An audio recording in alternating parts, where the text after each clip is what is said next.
주가와 바로 연결되는 공시에 대해 파헤쳐보는 시간, 공시로 보는 주가입니다. 오늘도 전자공시생팀장 장우진 팀장님 모셨습니다. 안녕하세요. 네, 반갑습니다. 네, 오늘의 공시 기업은 어디일지 바로 만나보도록 하겠습니다.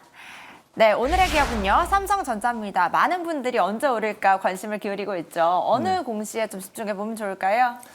일단 장내 매수 공시가 나왔습니다. 근데 임원 10분이 동시에 매수를 했고 금액이 대략 한 20억 정도 되는 거 합해서.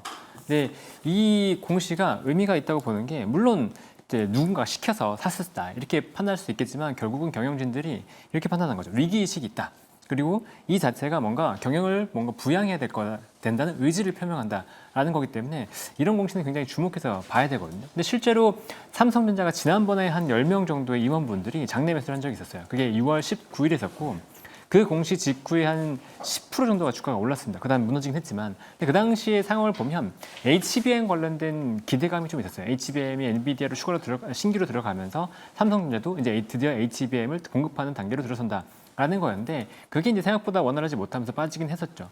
근데 지금 상황을 보면 주가가 한 6만 원 초반까지 내려왔는데 삼성전자의 지난 주가 완전 저점은 22년 한 9월이었습니다. 그때 한 5만 원까지 빠졌었고 그때보다 반도체 가격 자체의 레벨이 올랐기 때문에 임원들은 그때보다 반도체 가격이 떨어지진 않을 거야라고 판단하는 것 같아요. 근데 전반적인 사업부를 보면 크게 네 가지를 볼 수 있는데 파운드리 같은 경우에는 지금 3나노 단에서 굉장히 어려움을 겪고 있죠. 그래서 파운드리 쪽에서 좋기는 어렵다.